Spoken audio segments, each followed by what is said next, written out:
134 141 এখানে কোনো পয়সা নাই, এখানে যারা শুধু মেধা তালিকায় তারাই যে পেয়েছে। তো আমরা মেধা তালিকায় উত্তীর্ণ হয় আমরা ভাইবা দিয়েছি আজকে। ভাইবা দেওয়ার পর এখন এই আলহামদুলিল্লাহ আমরা চূড়ান্ত পর্যায়ে, সেটা 32 জনের মধ্যে আমি একজন। এই আশাতে আমার বাবা একজন রিক্সা চালক। তা আমার যখন কান্না, আমি কান্না পাচ্ছি ভাই, আমি ছেলে মানুষ কান্না করতে পারি না। আমার ফ্যামিলি যে পিছিয়ে আমি দাঁড়াবো, এই শক্তিটা আমি আশ্বাস পাচ্ছি এখন। পরীক্ষার একটা প্রক্রিয়া আছে।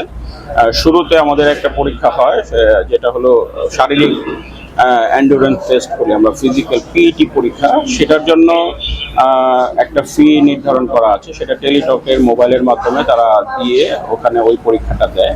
তারপরে আবার যে যারা ওই পিইটি পরীক্ষায় উত্তীর্ণ হয় তারা আবার সর্বসাকুল্যে 120 টাকার মতো সেটা জমা দেয় আবার এই টেলিটকে। তখন ওই লিখিত পরীক্ষার ওই ফিটা সেটা সরকারের কোষাগারে জমা হয়।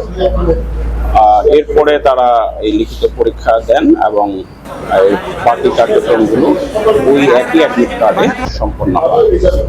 এইটুকুই সরকারি ফি। আর হচ্ছে যারা উত্তীর্ণ হতে পারে নাই তাদের জন্য আমি ইতিমধ্যে আপনারা শুনেছেন বলেছি যে তারা সামনে যদি তাদের বয়স থাকে এবং তাদের যদি আগ্রহ থাকে তাহলে সামনে যখন নিয়োগগুলো আসবে সেগুলোতে তারা অংশ নেবে এবং তারা তাদের যোগ্যতা স্বাক্ষর রেখে এইভাবেই তাদেরকে বাংলাদেশ পুলিশের অংশ করার সুযোগ পাবে। স্বাভাবিকভাবে আজকে যারা তরুণ, আজকে যারা নবীন, তারাই আগামীর ভবিষ্যৎ। তারা সামনে বাংলাদেশ পুলিশের যে ভবিষ্যৎ দিনের কাণ্ডারি হবে এবং বাংলাদেশের মানুষের নিরাপত্তা বিধানে তারা প্রত্যেকেই আত্মনিয়োগ করবে।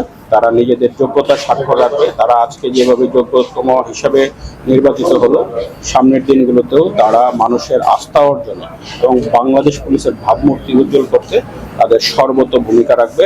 এটা তাদের প্রতি আমাদের প্রত্যাশা।